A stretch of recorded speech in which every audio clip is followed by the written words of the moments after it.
Hey there. So, I've been getting a lot of questions about teaching and moving to Costa Rica, the two great loves of my life. So, I'm very happy to answer any questions anyone has and give you some insight into how you can do this. I am from Philadelphia. I lived in Costa Rica when I was a kiddo. I speak both Spanish and English, and I've been going back and forth for quite a while, and I'm about to gear up for my final move back. I'm very excited. So, if you'd like to know how to gear up for this, I have a couple of tips. Number one, definitely save before you come down. Assume that you are not going to make any money for the first 2 to 6 months. Better to be safe than sorry, and come with some savings. Be a nice surprise if you land yourself a place with a full schedule of teaching. Great, but if not, then little by little while you build your name up, you have something to fall back on. That is definitely probably my number one piece of advice. Number two, do your explorations online. So you should be doing lots of research. You're hearing some advice from me, you probably have gotten some advice from other people. Great. Look up the reviews for schools that you're applying to and look at what both teachers and what students have to say. It will tell you mountains about what you're getting yourself into, and also consider calling these places, just because number one, you will have a contact with them, so they'll remember your name should you ever apply for a job there. And number two, you'll get the inside tip on whether or not you need a certificate with that particular school or agency, or what other requirements they have, and you'll get a better sense for the culture in that particular business, and would you want to work there or not. So, leaving that aside, there are maybe two main veins of options. I would say online and then in person. Should you decide to go for the online route, most of those are companies that are outside of Costa Rica. So there's a fair amount of companies all over Asia, but particularly China, and a couple that are in South America. They don't pay as much as the way I understand it, but still a very viable option. And I believe you would be getting paid more than you would get paid in Costa Rica. So that's always an advantage. Obviously, it's an advantage to work online, the flexibility, schedules, being able to set your own schedules, all really big deal, right? But one consideration you should take in to your planning process is whether or not you're going to have stable internet where you're going. If you're going in the Central Valley, then that's not going to be a big issue. There's stable internet almost everywhere. However, if you're going somewhere very remote, that's something you want to definitely plan for, because with a lot of these agencies, if you miss a couple of classes, you're out, and you don't want to be in Costa Rica, new somewhere, starting a job, and then suddenly without a job because you had unexpected internet troubles, and it does happen. So definitely plan for that and plan around that.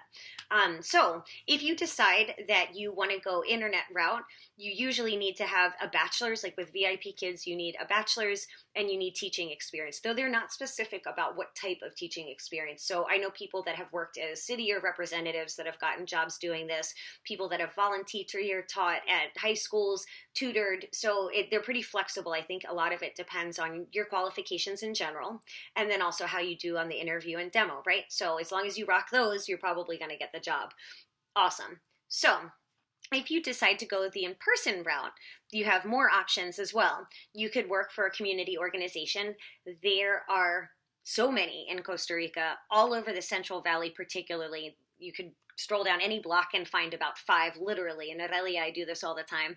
And so you have to really go and get to know the places. Some of them are great paying places and very professional, and some of them are not.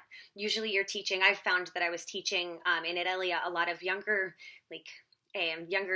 20-year-olds or maybe teenagers, which is fine, but I wasn't really bonding with them, a bit older than that, so that's fine, but I wasn't making friends that I was hanging out with after. But if it's a job and that's how you look at it, you just want to go home after, that could definitely work. The hours can be a bit unstable, and I know that it is definitely harder with these agencies to get a full-time schedule.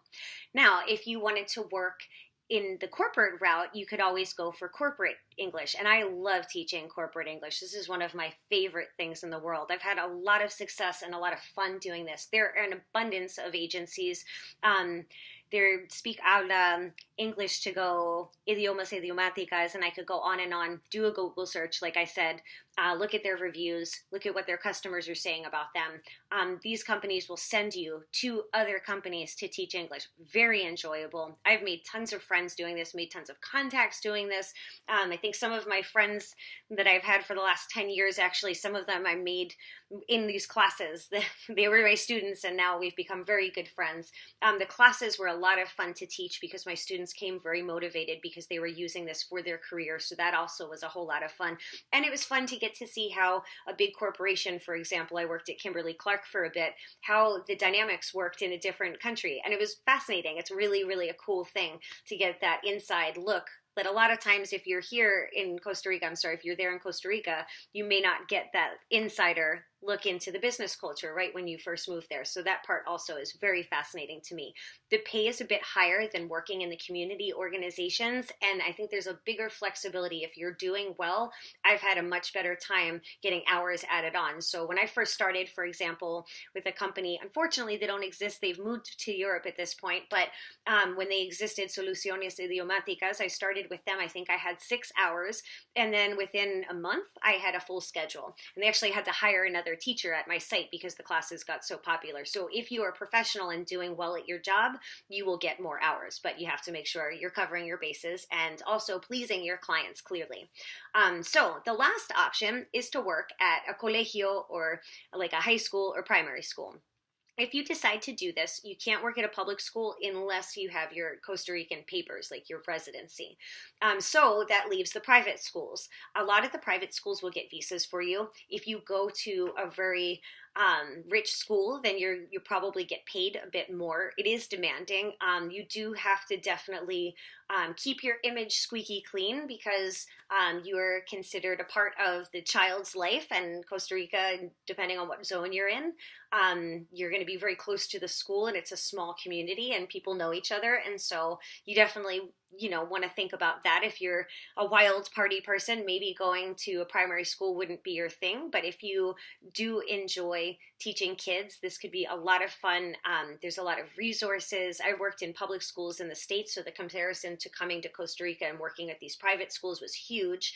There's just much more support and resources and outdoor activities and things that I would only dream of for my kids in Philly. I wish, really, I do. So that is definitely an option. Like I said, they get you visas. There's also a lot of perks depending on when and who you apply with. Some places will fly you over to Costa Rica. Some will give you places to live. Some of them will give you free Spanish lessons and dance lessons, and it definitely is a built-in community for when you're getting set up. So also a very great and viable option. So do your research. Start reaching out to people, start saving, and ignore all the posts that say that you cannot find a job. You absolutely can. Just start doing your research and putting it out there, and you will have great luck and good luck, because moving to Costa Rica and teaching, to me, is one of the best decisions I've ever made in my life. And so I'm very excited that you're about to do the same thing, and I wish you a ton of happiness in that route.